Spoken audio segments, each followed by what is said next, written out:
All right, so here are some tricks for cardboard and how to use it in your projects to be sturdy and work well. I'm using scissors for a lot of it. If you happen to have a box cutter at home, they can be really useful, but this is a razor blade, so you do need to be careful. Talk to your parents, see if you're allowed to use that. I'll also show you how you can even use some tweezers and fingernail clippers, the stabby part specifically, to do some cool techniques too. All right. First is the easiest one. It is just scoring. So when you're trying to get something to bend or fold to be at an angle, you don't just want to bend the cardboard. That's not very sturdy. Instead, what you want to do is score it.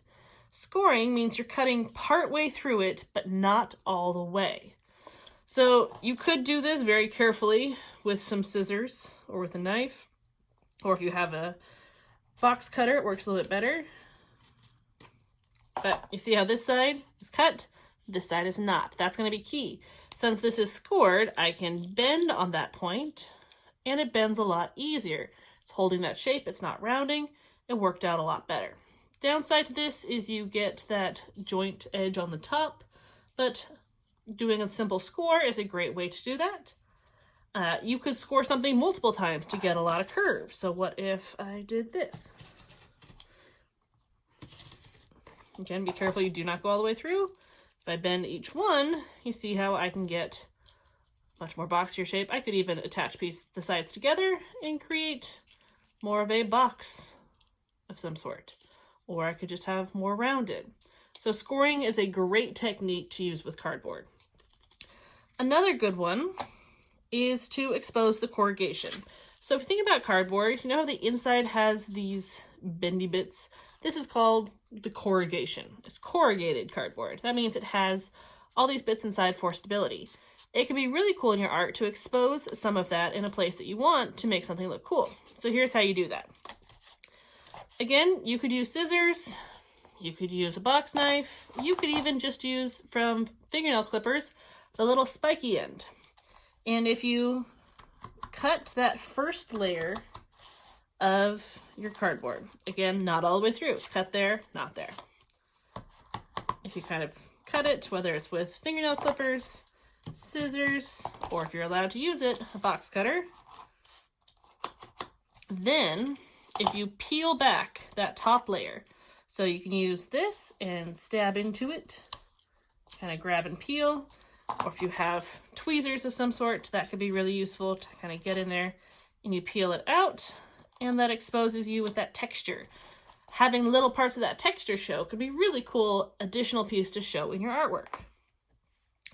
What if you wanted to have a really smooth bend? So maybe you want to have a curve, but you don't want to have corners like this.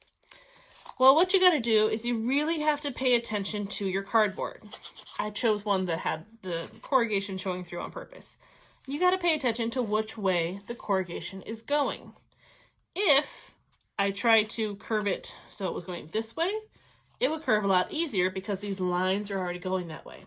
If I tried to curl this way, it does not work as well because these are going against the grain. So you got to pay attention to your cardboard. Since this one doesn't have the end paper on most of it, I don't have to score it. But you can see how I can just kind of 1 or 2 rows at a time bend it, and I can get more of a rounded, smooth edge. You could do that with carving into it as well. So let's see, this piece, lines are going this way.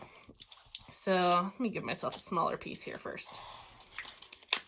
Okay, so if my pieces are going this way, if I just score, just cutting through that top layer, the more times you score, the smoother it's going to be.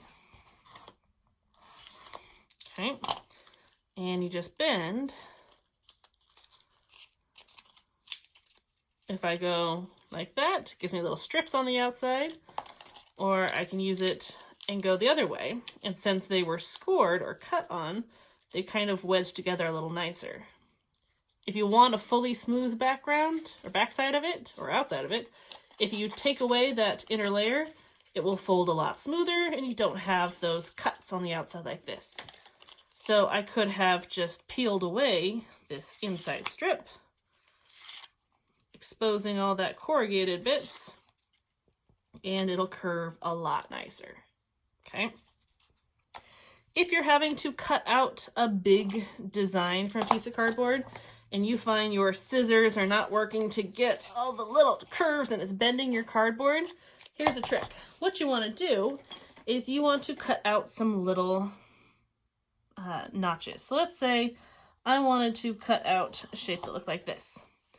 If before I went to cut this line, I went into it and I cut some extra lines going in at angles like this.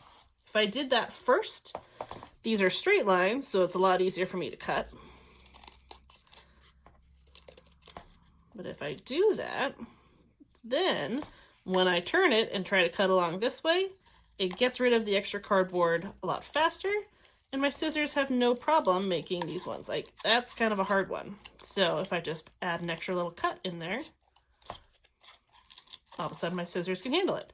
So it's all about just making it so your scissors can actually get into the places where they need to by adding in some extra cuts along the way. Okay, that'll help you get some smoother lines. Last little one I wanted to show you was just simple stacking.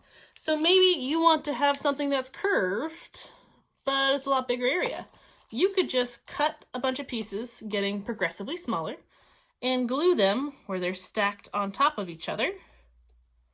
So I glue them all in place like that, and that can give you some really cool curve and design into your project as well, just by stacking your pieces.